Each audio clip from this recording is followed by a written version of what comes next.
Richard thought perhaps it was time that I steered the boat. So I told him he had to be main compere, but he said no, you can talk and drive. So I was going to just go and sit on the front, have a coffee, just watch the world go by. I never get to do that. So I'm multitasking. This could be unwise. It'll be fine. It's quiet. Jinxed it. Yes, if there's a crash, you know why.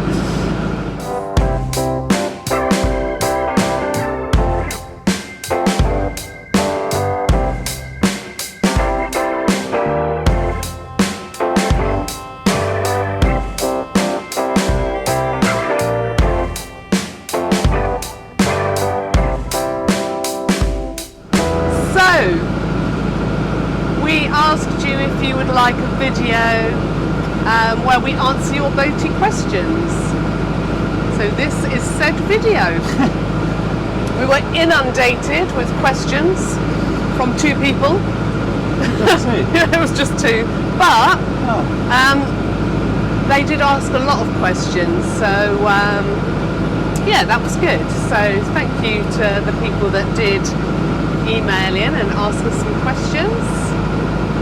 So, here we go. Woo! So, John Wood asked, what are the dimensions of your boat? So, the length is 60 foot, the width is 12 foot 6, the draft, so the depth, is 2 foot 3 inches, and that's on the... That's at the maximum, in the middle. Yeah, in the middle. Down at the back on the prop support. I'm just trying to negotiate going around the boat right now. I'm doing... Richard obviously taught you last week how to drive a canal boat. I am doing it very badly right now. Right. Literally. Oversteer, understeer. Yeah. Let me look round the corner for you. Thank you. Nothing round here, just the moored boats. And the headroom we measured is 6 foot 9 inside the boat. Yeah. Ours is a little bit lower because we have got the flatter roof option. Yeah. So on a normal Collingwood, I think you get a little bit more. Yeah. Because we haven't got the curvature.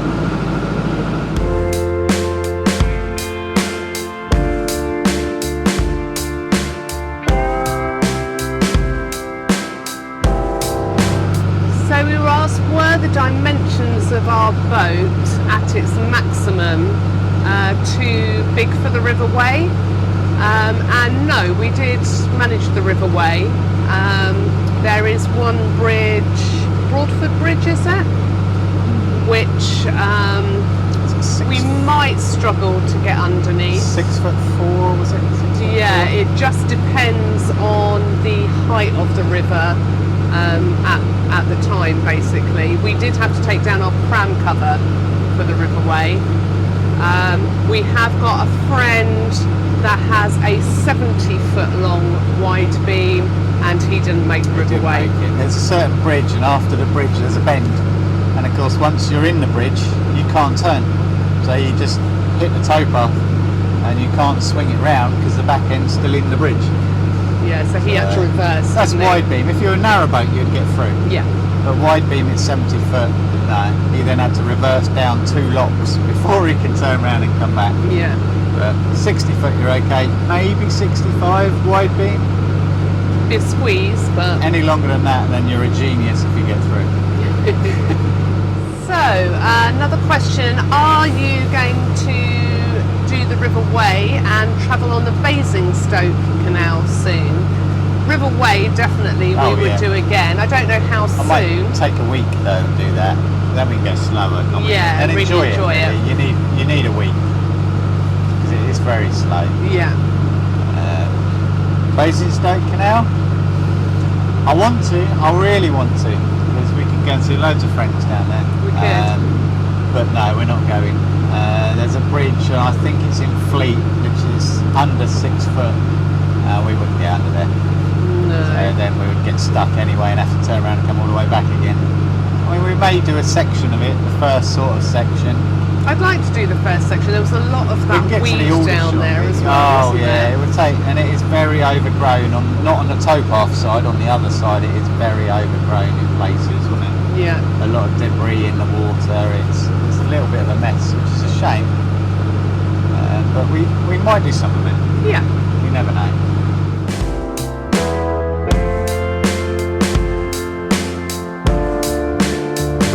So John also asked how much is a London marina mooring for a year, and he thought that perhaps because we weren't liveaboard, they might be cheaper. It's actually not the case. We pay about £8,500 a year, and I think London marinas can be anywhere between... It can go up to 11,000 a year. And that's not liveaboard, that's just to keep your boat there. Yeah. So how far away from London on the Thames do you need to travel before moorings are free?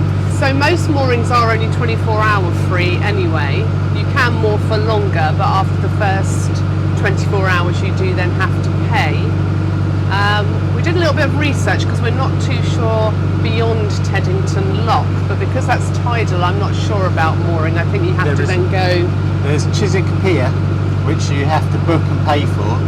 The rest of it, there is, if you look in all the books, there is no free moorings or moorings because it's tidal. I suppose you can, there are places, aren't you, where you can beach the boat and put an anchor out. Yeah. But you don't know if you'd really want to do that. No.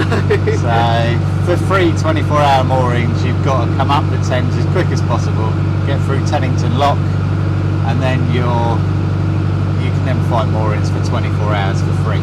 Yeah.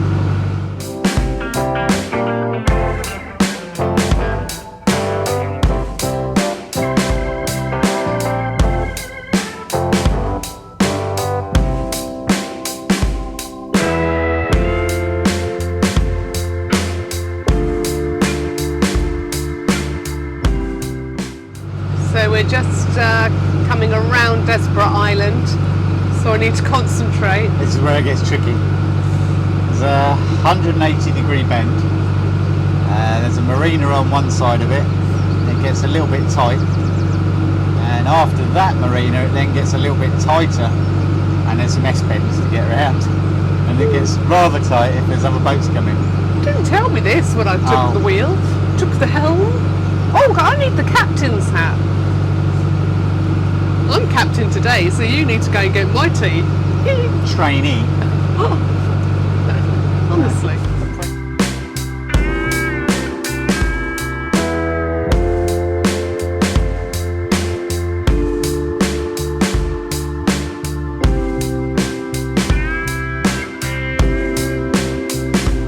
I made the turn. Woohoo! Richard's looking very nervous. Wiggly bits and more up. So obviously we've now had our bow thruster fixed. Whee! I haven't used it actually. I feel like I should just use it. We've been cruising, you know. You should be cruising. And if you could, you won't need it to moor up because we're facing upstream. Oh, okay. So We'll see. we might be able to get in there. So Vita's giving us a new warranty on the bow thruster. Well, obviously not the whole bow thruster because it was only the leg that was changed. Just the bottom half, not all the motor and everything. No, but that bottom leg that's been changed, yes, we will. All Vita's parts have a 3-year warranty, unless it's the engine, which is 5 years. And there was something else, I think, but I can't think what the other thing was now. So yeah, so we'll have a 3-year warranty on the leg, and obviously the other parts are still in warranty anyway. So Peter and Yvonne asked, how is the fly mesh working out in the long-term ongoing battle against the intrusive spiders? Any updates or enhancements? A couple of videos back actually, I did update the outside fly meshing on the windows to try and make it a little bit tighter to the window with magnetic strip. and that's held really well actually. So yeah, that update's working. We rarely see a spider, literally now. I think since putting all the meshing in the mushrooms and in the vents, in the doors, it definitely everywhere, worked. isn't it? Yeah. The only time I think they've come in is when we have had windows open that haven't been meshed, haven't they? Yeah, and we had some mozzies. Like when we went down the riverway and we had the cover off and bashed through trees and things fell down. Yeah, and they were falling into the door, weren't they? Yeah. Sorry. He's checking my driving. No, I was looking for boats. We can go right in the end. Okay. Right, I need some more. Sorry. Back in a minute. It's very difficult with that. We can, if you want, go right down here and have a private garden. Yeah. For me, it's difficult with that boat in the way. Come and have a look first. Right, ready? Run. We can go right in the end there, under that tree. Okay. Or we can go in front of that big blue one if you want. Yeah. So we do that instead.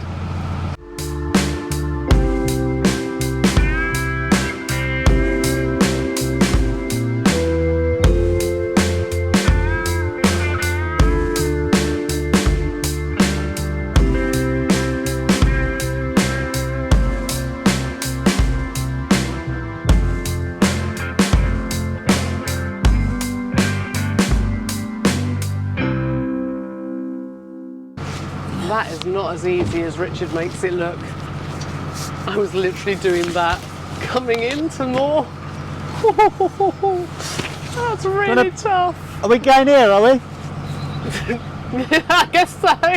Yeah. So we're safely moored up after my slightly hairy driving experience. Honestly, that was a little bit terrifying. And for once, Richard is actually doing the arts and crafts. I'll show you. What are you doing? So he's painting our little step extension to make it look prettier. So that you can rest your feet better when we're sat down. Exactly. Yeah. So now I'm not trying to multitask. Another question that we had was, did we have any recommended starting routes for Widebeam newbies?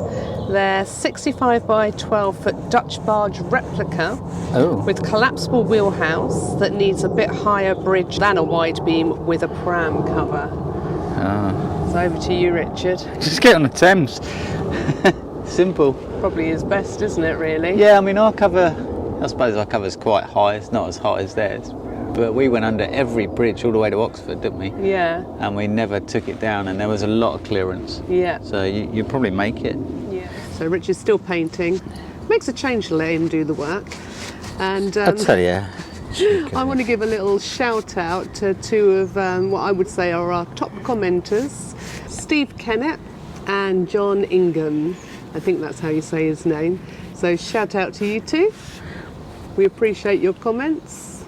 I'd like to just tell you about a guy called Adam Sykes that I've been talking to on Twitter. And in 2017, Adam suffered a massive fall from a height. And basically as a result of this, he's ended up in a wheelchair.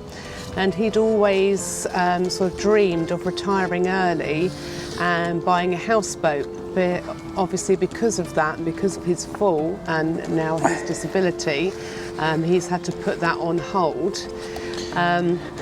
But he has started up a GoFundMe page because he would really like to try and realise his dream of owning a houseboat. So I'll put a link in the description, and if you want to go and check out his GoFundMe page, I'm sure he'd be very appreciative to help his dream of just him and his two doggies living on his floating home. So I hope that answered some of your boaty questions, and if you have any others then drop them in the comments below, because we always reply and we enjoy reading your comments as well. It's entertaining. It is entertaining. Gives me something to do. Yeah. And we just thought we'd let you in on possibly our plans for the summer. Uh-oh. So we might, it's yet to be finalised, but we might go to the Kennet and Avon for summer this year. And try and get all the way to the end. Possibly, yeah. Well, Bath at least. Yeah. It's going to be a mission. It would be. And it'd be really nice if we can get some good drone footage up there as well. Yeah, and I'm going to need a holiday after that. I think I'm going to need another week off somewhere later by pool. It's going to be hard work. So it's not finalised yet, but it'd be, it'd be amazing to do. So, yeah. And like always, hit that cheeky little like button for us. If you haven't yet subscribed, and you are a regular watcher and would like to do so, we'd be really appreciative if you did hit that subscribe button. It really helps our channel to grow. And ping the notification bell. That's the one. Yeah, and we will see you next time. Thanks. Bye. Bye.